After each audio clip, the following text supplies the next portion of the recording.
Well, welcome everybody to the Upstream podcast. I am Dr. Douglas Peake.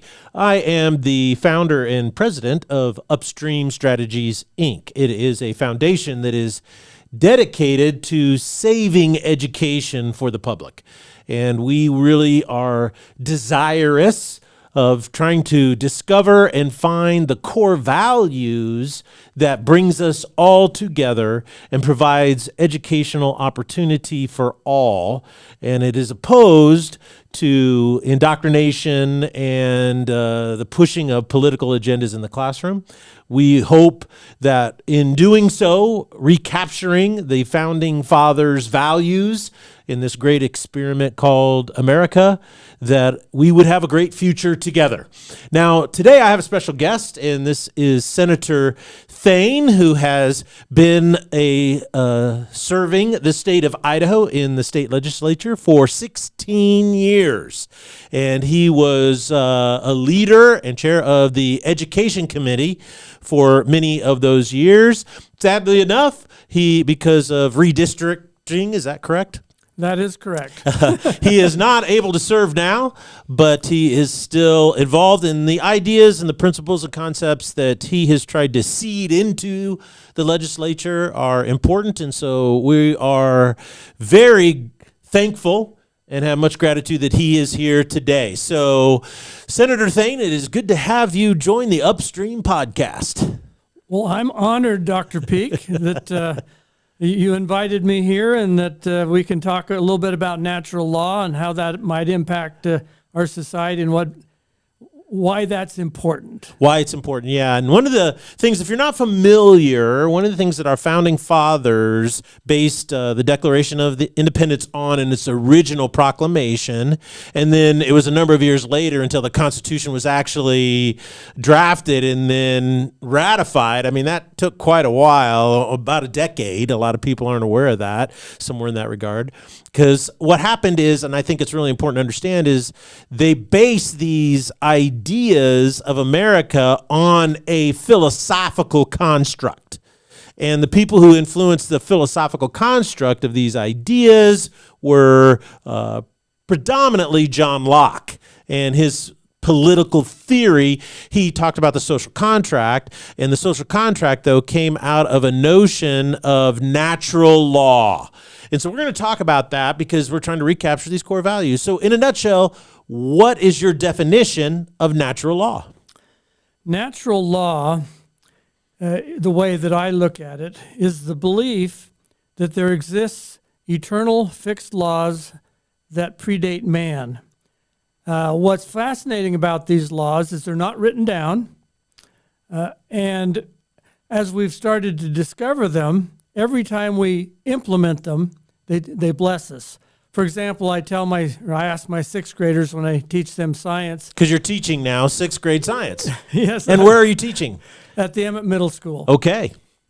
And I asked them, did the laws of electricity exist 2,000 years ago? And initially some students will say, no, they didn't. And I said, are you sure? They existed, but we had not discovered them yet. So the natural law, as we kind of just get a feel for it here a little bit, is you would say that natural law encompasses the laws of physics, like gravity. Gravity has been a law since the very initial formation of the universe. Physicists now use a catchphrase, the Big Bang, and there was this massive explosion and expansion. The universe is moving in one direction, and it's slowly cooling over time. This has happened for, they estimate, 13.5 billion years ago. So those laws came into existence at that time when the universe had a causal effect and explosion and expansion. You're saying that natural law would encompass the law of gravity and these basic laws of physics. Natural laws encompass those laws. What other laws does it encompass? Well, they encompass laws of economics, laws of government, laws of responsibility. There's all sorts of things that they cover that we might call the social sciences, the importance of the family and the family unit. It's interesting to me that there's only been basically two forms of government in the history of the world. Prior to the Declaration of Independence and the Constitution, almost every secular society prior to that was a dictatorship of some form. And these dictatorships, they could be called emperors or kings or czars, whatever you want to call them, pharaohs. But it was an upper class controlling a lower class. So that's not a natural law position, because according to natural law, the way that the founding fathers viewed it, is that all people are equal before these natural laws, and they affect all of us equally. And the ideal is to implement these natural laws into our society. And it's interesting that, as Cleon Skousen said, we've had a 5,000-year leap since the signing of the Constitution and the Declaration of Independence. Transportation, it used to be by horse and buggy. Now it's cars, airplanes, jets. And this has just been a couple hundred years. Electricity was discovered in that time, a lot of medical advances. And why?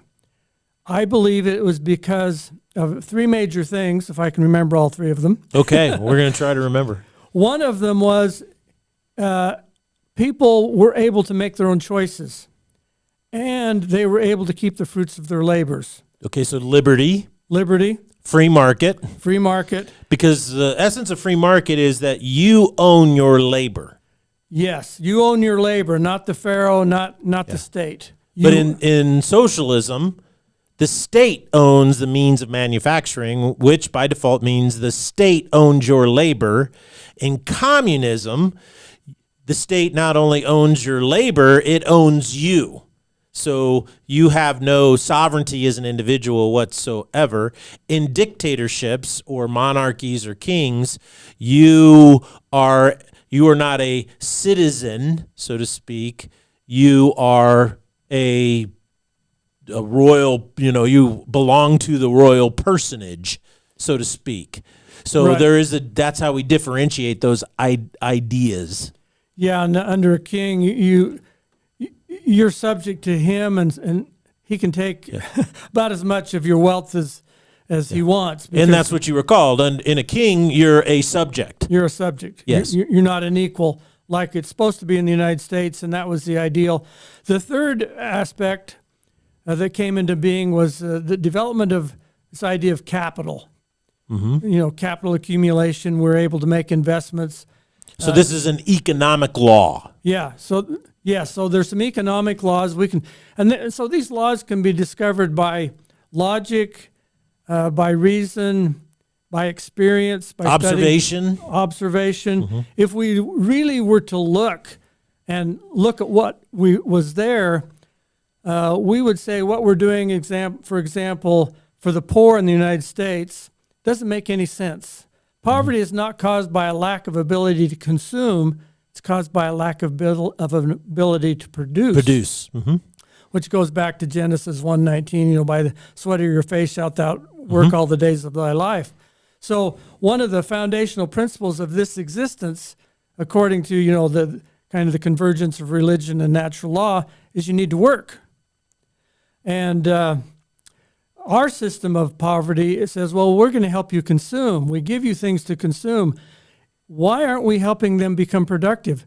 The reason has to be very simply because it's easier to control people that are dependent upon you. Yeah, if you turn them into consumers, you're in control. You're in control. Yeah, there's another proverb in ancient literature says the borrower or the consumer is a servant to the giver or the lender. Yeah, and I want to back up a little bit because we dove in a little bit to what natural law is, okay, which I think we could talk about for quite a long time. It's one of those things that we don't talk about a lot, but we don't really understand why we should. So like I said, I believe there's two types of government. Natural law-based government, what the United States started out, and some form of dictatorship. So why is natural law so important? Because it gives us something to unify around. Freedom requires some unity that the people in a society have. Dictatorships are based upon division. So the more you can divide people with critical race theory, or the Syrians took the the Jews and spread them all around. The more you can divide, the more power the central authority has. But in a limited government, you need something to unify around. Well, the Founding Fathers didn't have religion to unify around. They had, basically, most of them were Christian, but they had different varieties of it. Mm-hmm. They weren't unified around money or necessarily even political status or social status. What unified them is John Locke and his natural law, and Cicero, who also talked about natural law. Cicero said it's a natural law unites all men at all times, or can unite all men at all times. Why? And this is the kernel of the whole issue. Because if we agree, you and I, Dr. Peake, that there is a natural eternal law out there, and neither one of us have a complete understanding of it. Correct. And the way that we find it is by sharing our perspectives in equal, respectful dialogue. And there's one other component of this, that we trust that the other person will try to modify his life to conform to that natural law. Then that's what can unify us. It's not our understanding of it that unifies us. It's the belief that the people around us are striving to understand it and will try to implement it in their lives. Which is intent. Which is intent.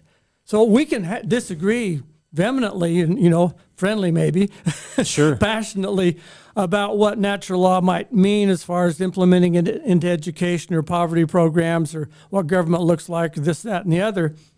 But if I have a faith that you believe that natural law exists and that you're willing to accept it, if we can come to some agreement, then that's what can unify us. Yeah, I think to help people understand the concept of natural law is that a farmer goes out and he sees a field, and what he does is he says, I know that if I clear the field, then I till the field, and then I plant this seed, and then I make sure that it can be, maybe with manure or whatever, fertilized, that it will grow through this life cycle, and then I can harvest, right? So a farmer may spend his life becoming an expert on how to increase yield, what kind of nutrients the ground needs. I was just doing a study about how there was a triune mentality during the Dark Ages or the medieval times, where they split all their fields into threes, and they started letting a field lie fallow. And what happened is there was a warming period in the climate during this time. And what happened is they found crop yields going way up when they allowed every third year for a section of their field to lie fallow. And so that would be like, a discovery of a natural law. This happens. And what is interesting is we see science this way all the time. We think, the discovery of electricity, and this is what it can do. This is what gravity does. Or like flight. I mean, flight was a human endeavor for thousands of years. And then you have these two guys that made bicycles for a living, right? And they figured out the Italian Bernoulli's principle, right, of airflow and how it creates lift. So that was a law that they discovered. And in a very short period of time, in 50 years, we're building almost commercial-sized jetliners and flying people all across the globe. I mean, that is a phenomenal advancement. And so the natural law, I think the best way to understand it is it begins in science. Science really reflects it well, but what we also have to understand is that it just doesn't apply to science, the physical material world. It applies to human beings as well, and how human beings interact, how human beings become more productive or less productive. It also applies when you have large populations. Natural law applies to, let's take the most recent issue that we faced is viral infections and pandemics. And that is what we tried to do as a nation during the period of time. I was all on board with everything we were doing because nobody really knew. We didn't understand. We were trying to do this. We thought it was this.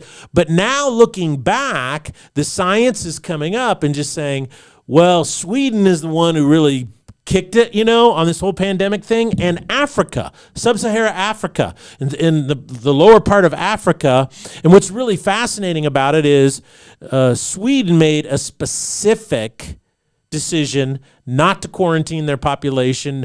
Basically what they said is, we want herd immunity as quickly as possible. Let everybody get infected and see what happens, which was really risky at the time because nobody knew.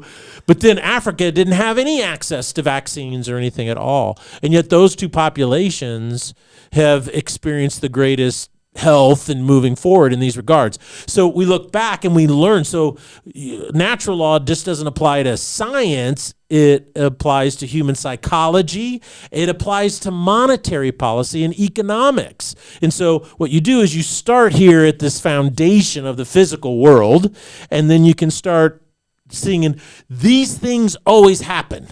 These things always happen when you could just look and observe this. And so the whole point of natural law is, it doesn't matter what your religion is.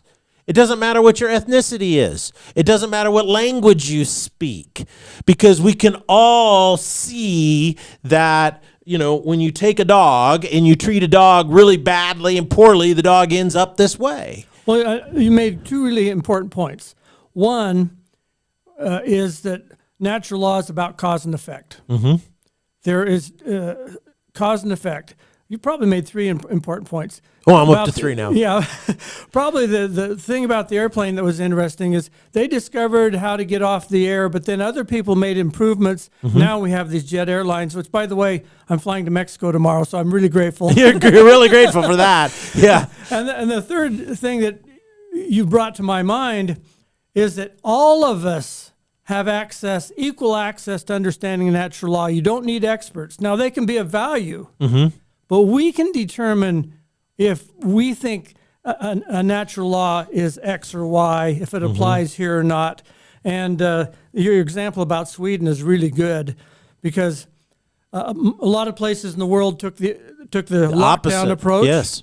And it didn't seem to work out nearly as well, because we can look and at the cause and effect. Now, whereas Sweden and sub-Saharan Africa, they had better outcomes.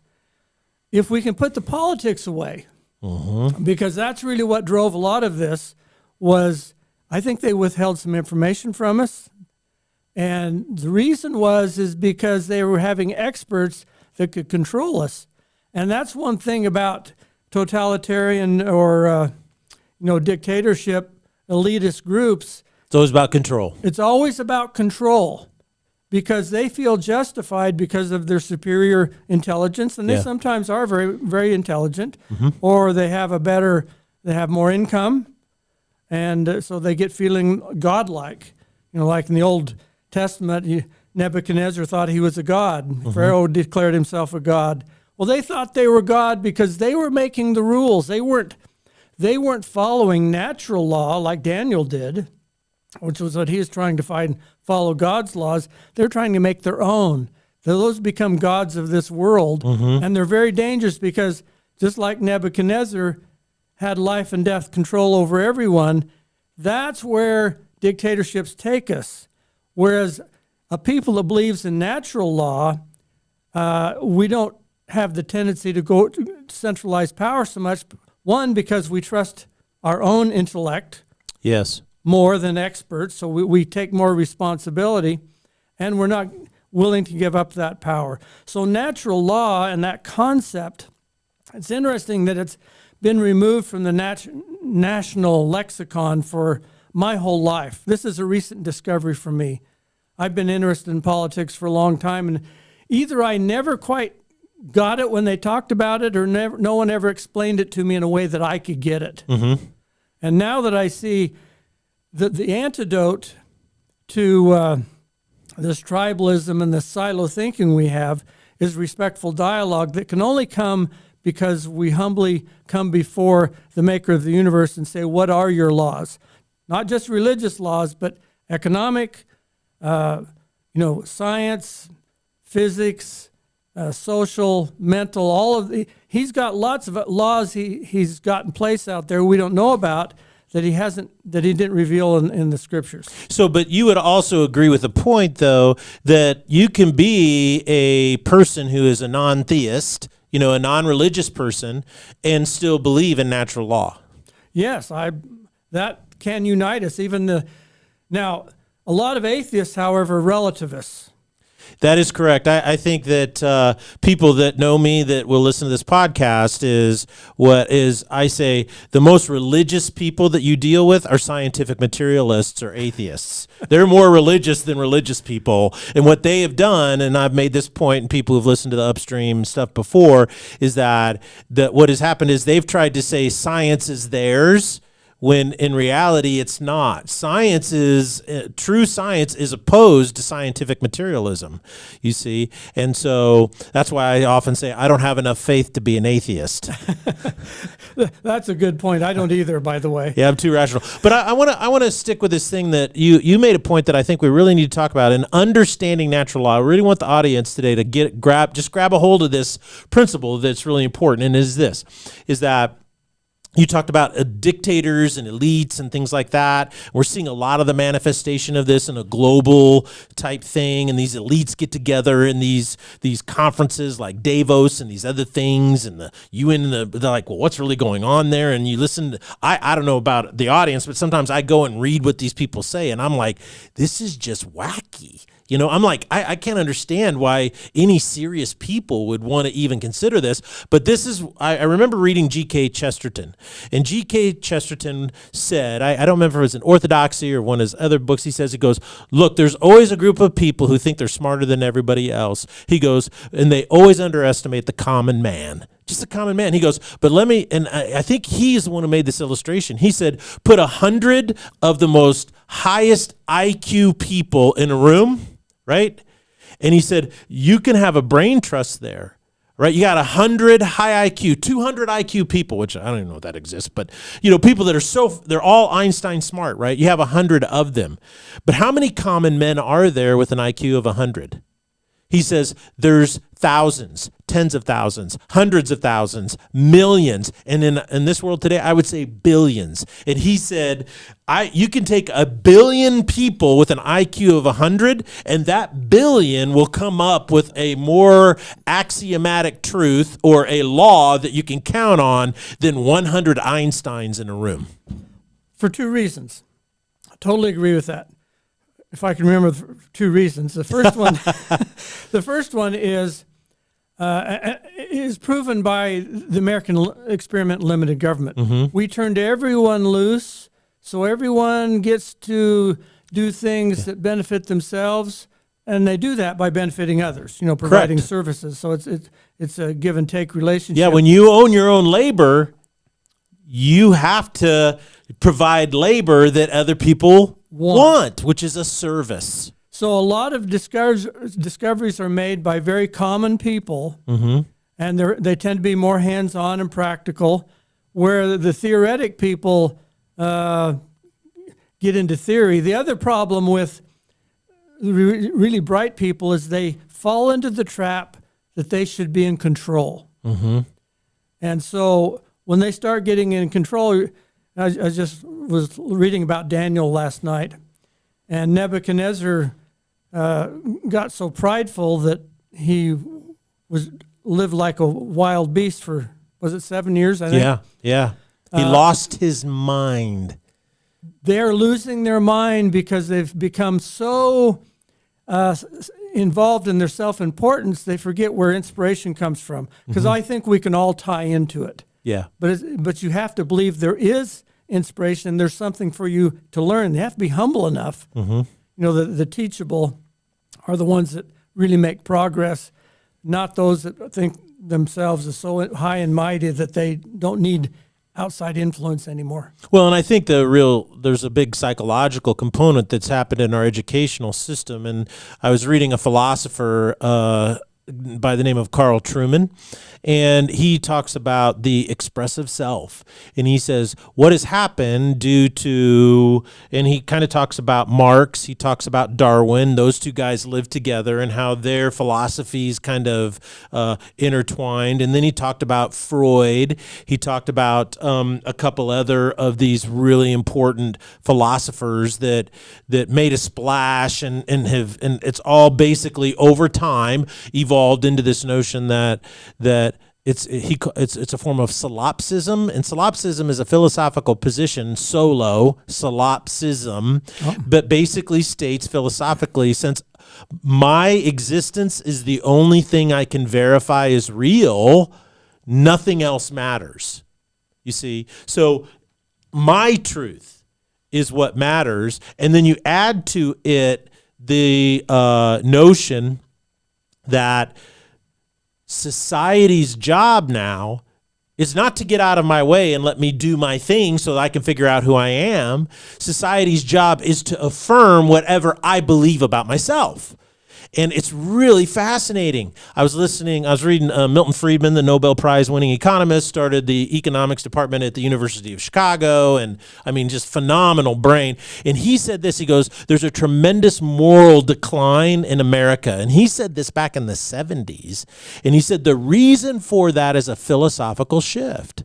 He said it used to be that you had the liberty or freedom of your own life, and that imbued responsibility. So if you didn't have anything, that was your fault.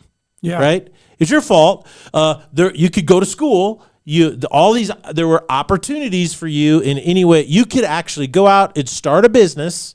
You still can, but what people are being told right now, they're victims, which takes responsibility away from them. Turns them into consumers. So I tell people that, I ask my kids in class, what causes people to become mature?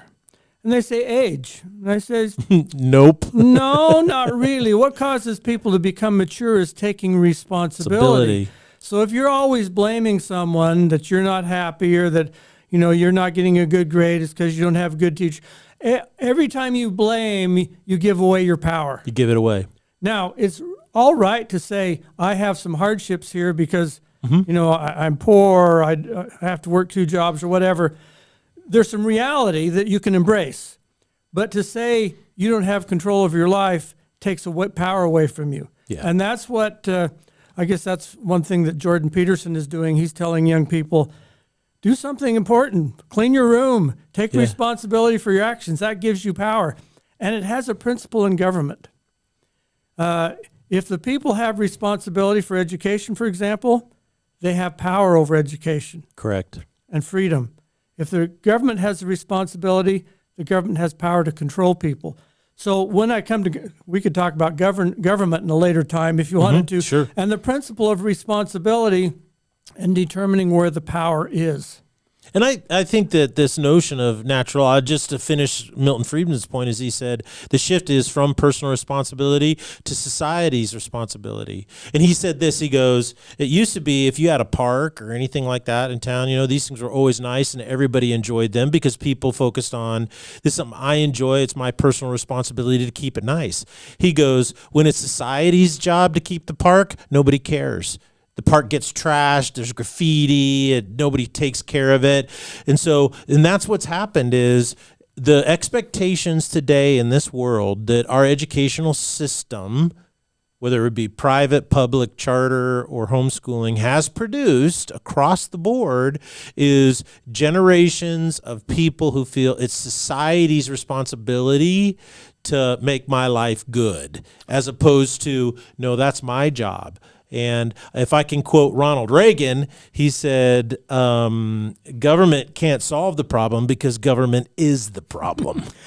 Right. And when we talk about natural law, hopefully people get the sense that it empowers them because they have the ability to discover what it is and they have the power to change their life. Well, natural law is the most important framework of thinking. It's how you think, not necessarily what you think, but how you think, that allows you to start with your own experience. And that is, okay, like let's apply it to dating. Okay, you're a young lady and you date this guy, he treats you poorly and breaks up with you. You date the next guy that you're attracted to and the same outcome. And then 4 or 5 times you have the same outcome. At what point as a young lady do you ask yourself, maybe there's something with my attraction radar? You know, maybe there's something wrong. I'm attracted to the bad boy who always treats me this way. And so what I need to do is I need to calibrate my attraction radar to do that. So it applies everywhere. It applies with your jobs, your skill sets. It applies with your personal relationships. It applies with your organizational input that you have and the groups that you're a part of. All across the board, the notion of natural law is a place where you can start and you can say to yourself, hey, I want to begin my journey of discovering who I am. Because I would postulate that until you accept that premise of natural law, you'll never discover who you really are. Because you're always going to be thinking it's something outside me that defines me, as opposed to discovering through trial and error what works and what doesn't work. And that allows all of us then to get along. So hopefully people that are listening are thinking, there's a lot more to this subject. Oh, it's very deep. Maybe we should get together and talk about it more. I think the most important thing is upstream is we're committed to education. And upstream is not like for public school, government-run schools or against government-run schools. Upstream is not for privately run schools or non-private or charter schools or homeschooling. What we are is we are in essence kind of the natural law idea towards education. We want to do what works and what works best for kids, because this Idaho Constitution says specifically that the government is to provide a way in which the public can be educated, right? And what I find so fascinating is so many people in Idaho interpret that to mean it has to be a government-run program. And that is astonishing to me, because Idaho has one vibe in it that I have noticed. I've been here for 28 years. And this is what I have noticed, is that a lot of people come to me and say, well, Idaho's the reddest state in the union or whatever. And I go, I don't call Idaho really a hardcore Republican political state. I say, you know what Idaho is they are independent. True Idahoans are leave me alone. You know what I'm saying? I want to do my own thing. That's what real Idaho vibe is. And so they are opposed to people who want to come in and take away that liberty. And so in education, I think that that's the one difficulty that we're really going to have to address for the future of Idaho as a prosperous state that has everybody getting along, is that our schools can no longer be cultural battlegrounds. The culture wars are being fought in our schools, and that's wrong. Nobody wins in a war. And so until we remove the incentive to make the school a cultural battleground, we're going to have bad outcomes. But when we can remove that incentive, and the best way to remove that incentive is to get the government out of controlling our schools and let the people control them as it was intended to be originally.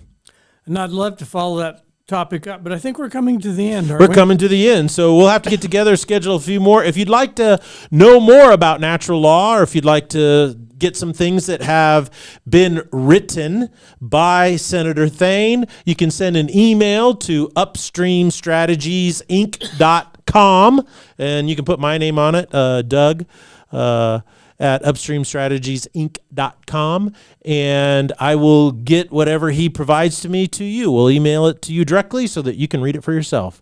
Thank you, Senator Thayn, for being here on our show today, and we hope all of you become upstream thinkers.